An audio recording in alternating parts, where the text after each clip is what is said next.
Olá amigos da Leandro Stormer, eu sou Thiago Bizzi e esse é o Farol LS referente ao pregão do dia 1º de abril de 2016, não vou fazer nenhuma piadinha.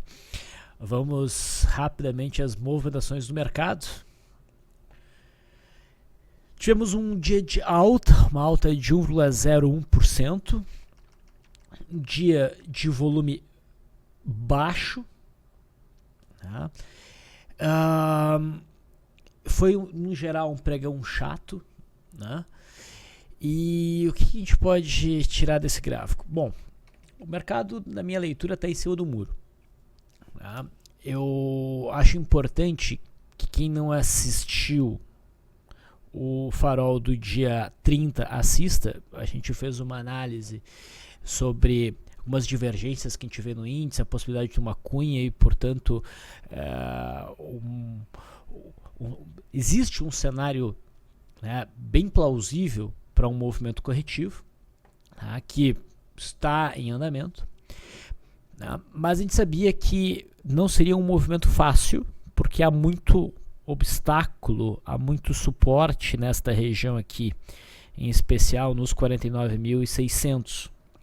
O mercado alcançou esse ponto na mínima de ontem, hoje pressionou esse ponto alcançando a média móvel de 21 períodos e conseguiu reagir fechando um candle até de certa cotação altista. Então o que a gente tem que ver aí, né? Se a gente conseguir visualizar semana que vem, né, o mercado indo abaixo da mínima de hoje, fechando por ali, o cenário daí onde a gente teria uma correção, provavelmente em busca aqui dos 47 mil pontos, ficaria muito provável. Se o mercado na segunda-feira superar a máxima de hoje, né, dependendo de como for o movimento do mercado nesse acionamento, né, se ele evoluir bem ou se ele mostrar fraqueza, a gente pode ter o mercado ainda em cima do muro por algum tempo ou invalidando esse cenário mais baixista. O ponto importante, né, que provavelmente invalidaria aí um cenário baixista seria o rompimento, claro, né, da máxima de março, né, com força, aumento de volume. Isso desconfiguraria o padrão de cunha, tá? Mas no momento agora, de maneira geral, está difícil tomar um posicionamento. O mercado vem fazendo movimentos cada vez mais curtos, hora ele vai para um lado, hora vai para o outro. Enfim, tá meio xarope. A gente fechou uma semana, né? E olhando aqui no gráfico semanal, o candle da semana não é bonito. A gente pode chamar de uma estrela cadente, mas também não é uma estrela cadente significativa, forte. Bom, acho que eu não estou ajudando muito, né? Esse aqui é o gráfico do mini. Então o mini fez esse pequeno movimentozinho corretivo, alcançou a média móvel de 20 períodos, né, a linha de referência, e reagiu dessa vez. Até ontem não havia ocorrido uma reação. A superação da máxima de hoje pode levar a algum movimento de alta, e um rompimento violento dessa zona aqui, idealmente violento, seria a melhor sinalização para a gente acreditar na retomada do movimento de alta. Quando isso não acontecer, eu pendo, né, para uma visão um pouco mais baixista no atual momento. No intradiário,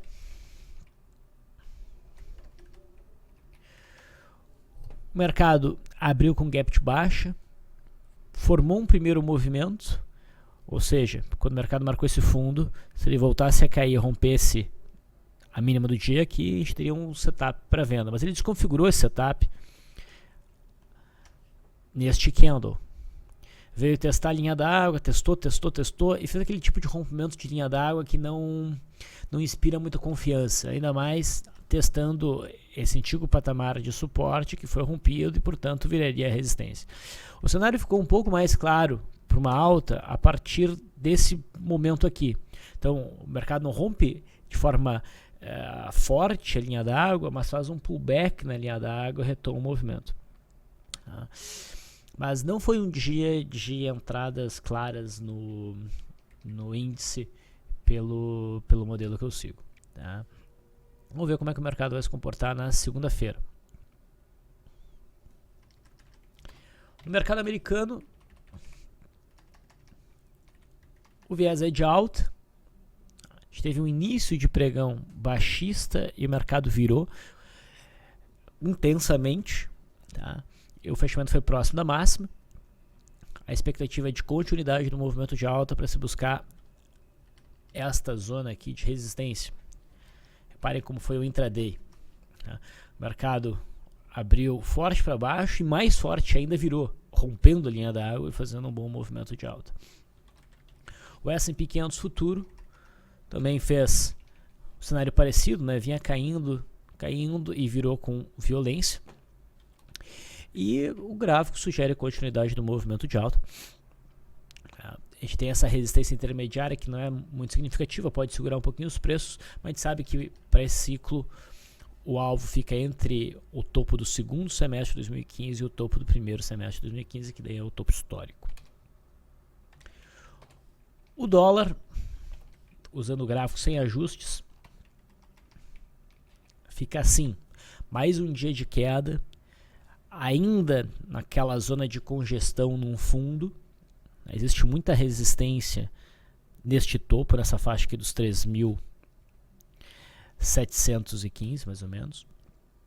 A minha expectativa é que essa congestão seja rompida para baixo, tá? E talvez a gente já possa até entender que essa congestão está sendo rompida, tá? Porque se a gente for olhar, por exemplo, o contrato vigente, que é o K16, a linha de suporte em 3.614 foi rompida no candle de hoje. O problema é que a gente teve aquela violação ontem que deixa essa sombra. Então, em casos como esse aqui, eu acreditando no movimento de queda, querendo apostar nessa queda, eu condiciono a entrada à confirmação do rompimento, que seria a perda destas duas mínimas aqui. Aí talvez o dólar realmente vá embora. Mas o importante é que o dólar segue sendo fortemente dominado pela força vendedora. Hoje foi um dia de abertura um pouquinho mais difícil, tá? O mercado abriu acima da linha d'água, rompeu a linha d'água para baixo, voltou para cima da linha d'água. Isso é uma movimentação típica de um dia search and destroy, um dia que não tem uma direção muito bem definida. Usualmente é ruim operar em dias assim.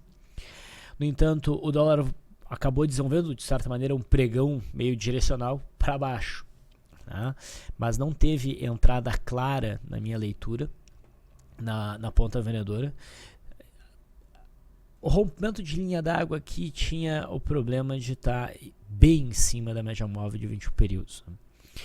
E repara que o mercado fez esse movimento de queda, testou, né, o fundo de ontem e aqui sinalizou um repique que não foi longe, o dólar volta a cair. A gente ajusta agora o suporte para cá. Então, o dólar segue no viés baixista e a região entre 3.642 e 3.652, principalmente, junto aqui da média móvel de 200, é a resistência mais forte no intradiário. O juro chamou a atenção ontem, né, poderia estar montando aquele cenário de gap de fuga a ser confirmado pela superação da máxima. Não houve esse acionamento e o juro mostra aqui um engolfo de baixa no contrato F18, daí um F18. Então, parece que foi fogo de palha esse movimento de alta. É bem possível que o preço retorne para dentro dessa congestão, mantendo então um cenário de viés baixista. A Vale foi um dos papéis de destaque do dia, conseguiu desenvolver um bom movimento de alta, ainda mostrando aí uma movimentação arrastada como boa parte do mercado, tá? Não chega a gerar nada, mas quem buscou a operação aqui no dia 24 pela operação dessa máxima e quis ficar firme, tá? Agora vê suas chances melhoradas de buscar o topo de março, tá? No intraday, o papel chegou a oferecer hoje uma entrada razoável por rompimento de linha d'água. Inicialmente, né, o rompimento aqui não era o melhor, mas a gente teve aquele setup, aquele sinal de barra ignorada que melhorou as chances do mercado conseguir desenvolver um movimento de alta, né, e desenvolveu até o topo do dia 30, que agora forma resistência intradiária em 12,04. A Vale 3 também desenvolveu um movimento de alta, mas ela está no atual momento mais fraca do que a Vale 5. A Petrobras também mostra um candlezinho altista, né, mas a variação foi pouca, a gente abriu em gap de baixa e o papel daí recuperou. Esse cenário está meio bagunçado, né, a gente conversou aqui a partir do ponto atual, uma nova entrada ficaria clara no rompimento dessa faixa dos 9. Então o mercado clareou a resistência no topo de outubro e agora é o rompimento desses 9 que nos daria daí provavelmente uma boa entrada e sinalizaria um novo período de alta com potencial de buscar a faixa dos 14,80, que é o topo lá de maio de 2015. Na PTR3, mesma coisa. Por enquanto, essa movimentação não nos diz muita coisa. Mas se tivermos o rompimento da faixa aqui próximo a 11 e tantinho, a gente entra num novo período altista com potencial para chegar no topo de maio, no caso aqui da PTR3 por volta dos 16. Ambev abriu gap de baixa, se recuperou. Não dá um sinal bom aqui para compra por correção, não está muito legal, eu ficaria de fora. No setor de siderurgia, a Gerdau chegou a perder mínima de ontem, que poderia ser um argumento para alguém muito agressivo operar na venda, já que a Gerdau testou uma zona de resistência bem importante aqui por volta próximo dos R$7 e ontem fez um candle baixista, hoje perdeu a mínima, mas o papel inverteu e fecha acima dessa região. Não acho que a gente tenha aí um cenário tranquilo para uma operação de rompimento, porque a gente está muito distante da média móvel de 21 períodos. Mas se o papel fluir, além do que já fluiu, fica interessante um processo de pullback para buscar posicionamentos aqui nos 6,75, R$7. No intraday, assim como a Vale, ofereceu um rompimento de linha d'água, nesse caso até mais interessante. Não estava tão... não havia uma perna tão ampla de movimento, a gente estava bem próximo da média móvel de 21 períodos, então a superação dessa máxima era uma entrada, e o rompimento desse primeiro movimento exótico também poderia ser visto como uma entrada, se bem que não rompeu um pouquinho em 2 candles aqui, não é o ideal, seria legal se esse candle que rompesse, ficaria mais fácil a entrada. Goal, que anda com a Gerdau, chegou a superar a máxima de ontem, mas não foi muito além. Mas segue operando acima da faixa 2,24, que funciona agora como suporte caso de correção. CSNA segurou aqui nessa fronteira do gap, não diz muita coisa, o mercado no geral não diz muita coisa, pessoal, vai ser um farol chato.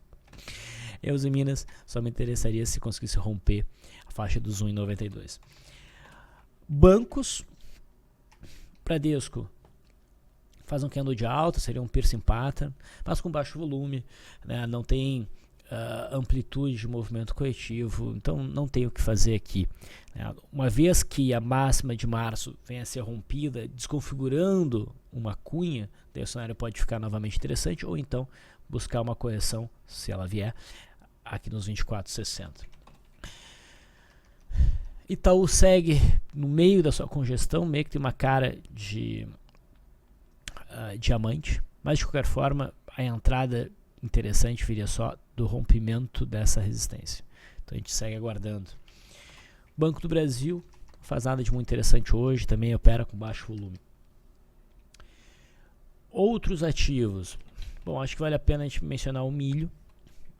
O milho virou a média móvel de 9 para baixo ontem, hoje chegou a perder a mínima e forma um candle de indecisão. Se na segunda-feira a gente conseguir passar para baixo da mínima de hoje, o cenário de ciclo baixista no milho começa a ganhar força. Brasil Foods chegou a perder a mínima de ontem, eram os papéis mais interessantes no pregão de ontem, o cenário no fechamento de ontem para o pregão de hoje, para trabalhar uma venda por gap de fuga. Essa venda foi acionada, O fechamento não foi positivo para a venda, mas a expectativa segue sendo de queda em busca do fundo de fevereiro. Então já são 2 pregões com pouca coisa interessante acontecendo, né? A Embraer deixa mais claro agora a marcação de um topo em cima da resistência que a gente já esperava, aqui dos 24,20 mais ou menos. Tá? O candle de hoje não abre brecha muito óbvia para operar na venda, tá? Mas é bem provável que a gente tenha uma perna de baixa vindo buscar essa zona a partir de agora. E se o papel não fizer isso, tá, e voltar a subir, o rompimento dessa região aqui, provavelmente a gente teria uma boa oportunidade na ponta compradora. Então a Embraer agora criou um cenário interessante para os dois lados. Tá? Como no gráfico diário não está muito óbvio uma entrada aqui, tá, a gente pode ficar bem atento ao intraday. Se surgir uma boa oportunidade de day trade na ponta vendedora, eu ficaria mais interessado do que o usual. Sula 11 alcançou na mínima de hoje o suporte do fundo de fevereiro. A gente consegue vislumbrar aqui um cenário de congestão, né? A gente tem um doji libelo. O volume foi na média, enquanto que no geral o pregão operou com um volume mais baixo. Então chama atenção, poderia se pensar na operação na ponta compradora na superação da máxima, a PSSA3 que anda junto, também chamou atenção, mas agora nesse caso não com um candle de reversão no fundo, mas saindo da média móvel de uns períodos com candle de força, mas não fica claro o rompimento ainda. Então o cenário ainda está meio embolado, mas o viés é claramente altista. A Sula então parece um pouquinho mais interessante. Velid, nós vimos, né, acompanhamos essa paulada que Velid aqui deu para baixo. Ela ficou um tanto sobrevendida e hoje monta um Arami que tem um volume interessante, um volume acima da média, tá? É um padrão altista. A gente poderia buscar a operação na superação da máxima de hoje, sexta-feira, o pregão de segunda-feira, buscar uma reaproximação com a resistência aqui próxima a 33. Tá? O índice de afastamento que a gente pode medir aqui pelo Landor Stormer Volatility Index está no ponto bom para esse tipo de operação. Se não quiser fazer a operação em termos de swing trade, vale a pena acompanhar mais de perto no intraday. Então é isso, pessoal. De verdade não tem muita coisa a comentar. Espero que semana que vem seja mais interessante do ponto de vista de operações. Eu vou ficando por aqui. Um bom final de semana para vocês. Até segunda-feira.